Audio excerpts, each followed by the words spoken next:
बोलो साधु सत साहिब, बोलो साधु सत साहिब। मेरे प्रिय सत्संग प्रेमियों, सतगुरु की प्यारी साथ संगत। आज एक मित्र का प्रश्न आया है, पूछा है ईश्वर को खोजना है, कहाँ खोजूं? तो भाई, अगर ईश्वर को खोजना है तो अपने घट में ही खोजना होगा।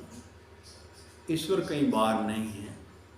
ईश्वर जंगलों में, वनों में, ईश्वर किसी तस्वीर के अंदर, पत्थरों में, पहाड़ों में ईश्वर मिलने वाला नहीं है।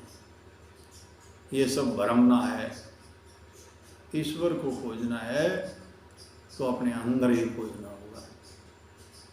स्वामी नित्यानंद जी महाराज एक वाणी के अंदर कहते हैं, वन वन ढूंढत हम फिरे, राम रहा माही, नित्यानंद गुरु ज्ञान बिन हमगत जानी नहीं। क्या कहा स्वामी जी महाराज ने? कहते हैं वन वन ढूंढत हम फिरे। हम तो इधर उधर वनों में ढूंढते फिरते थे ईश्वर को। राम रहा माई, वो राम, वो ईश्वर कहाँ था? हमारे घट के अंदर। नित्यानंद गुरु ज्ञान में, अब जब हम गुरु के सानिध्य में आए, हमारे को इस बात का ज्ञान हुआ, गुरु ने वो युक्ति बताई, हमारे को बोध हुआ। नित्यानंद गुरु ज्ञान में हमगत जानी नहीं, हम इसके बारे में नहीं जान पाए।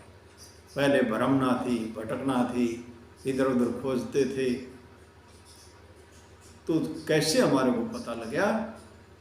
जब गुरु का सानिध्य मिला, गुरु द्वारा युक्ति बताई गई, गुरु द्वारा ज्ञान मिला, तब हमें उस मालिक को, उस खुदा को, ईश्वर को घट के अंदर ढूंढ पाए। ऐसे ही सभी संतों ने कहा है,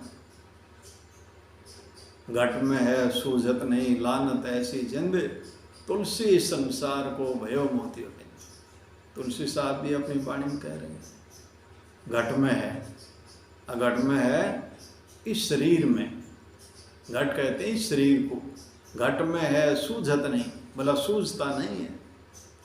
लानत ऐसी जिंद, तो साहब कहते हैं अब ऐसी जिंदगी को तो लानत है।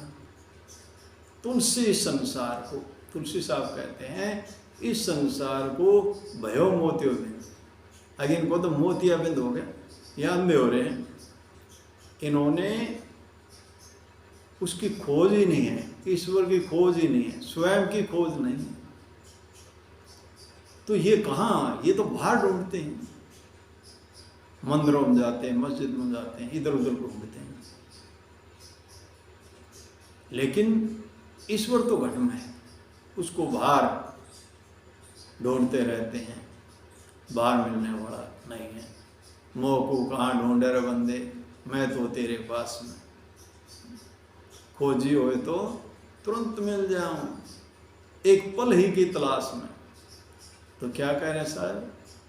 कहते हैं मेरे को कहाँ ढूंढता है तुम, मैं तो तेरे पास में ही हूँ, कहीं बाहर नहीं हूँ, इधर उधर नहीं हूँ, कहीं वन में जंगलों में नहीं हूँ, कहीं पहाड़ों में नहीं हूँ। खोजी हो, भला तेरे अंदर वो खोज होनी चाहिए, तड़प होनी चाहिए। खोजी हो तो तुरंत मिल जाऊं, एक पल ही की तलाश में, एक पल में मिल जाए। लेकिन तेरी खोज ठीक नहीं है, तो खोजी सही नहीं है। तो सही गुरु का सानिध्य प्राप्त कर, और तब तेरी खोज सही होगी, और फिर एक पल में ईश्वर की प्राप्ति हो जाएगी, मिल जाएगा ईश्वर। ईश्वर कहीं खू थोड़ी न रहा है, कहीं बाहर थोड़ी न रहा है। वो तो जिस ईश्वर ने इस पूरी सृष्टि को बनाया, इस संसार की रचना करी, और उसको पता था जब इस सारे संसार की रचना करी, और जब इस मानव को बनाया, मानव की रचना करी, और इसमें बुद्धि, विवेक, विचार, सारा सिस्टम इसका जब तैयार करें, इस ईश्वर को पता था। हमने कहीं अलग से कोई स्थान बनाया तो ये बड़ी आसानी से खोज लेगा, ढूंढ लेगा। लेकिन ईश्वर ने बड़ी चालाकी की, इस मानव शरीर को बना करके, मानव योनि बना करके उसी के अंदर बैठ गया। अगर अब ढूंढ कैसे ढूंढेगा? क्योंकि किसी भी योनि में, पशु योनि में, पक्षी योनि में, उनकी इतनी बुद्धि, उनके अंदर विचार विवेक नहीं है। उनकी बुद्धि थोड़ी ही है, थोड़ी ही बुद्धि विकसित है। लेकिन मनुष्य की बुद्धि बड़ी विकसित है। और मनुष्य ढूंढ सकता है। लेकिन अब मालिक बैठ गया घट में, और ये मनुष्य अज्ञानतावश, अनजाने में ये उसको कांड उठता भार।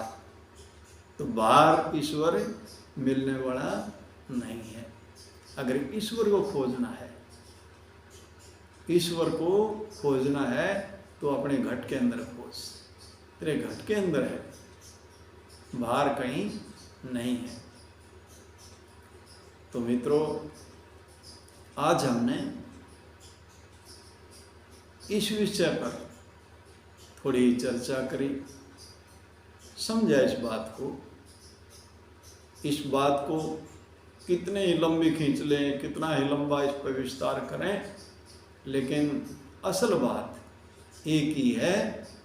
अगर हम खोजी हों, हमारे अंदर वो तड़प हो, ईश्वर से मिलने के लिए हम खोजी हों, और हमारे को गुरु का सानिध्य मिले, किसी सच्चे गुरु का सानिध्य मिले, जिसने ईश्वर के बारे में जाना है, खोजा है, ऐसे गुरु का सानिध्य मिले।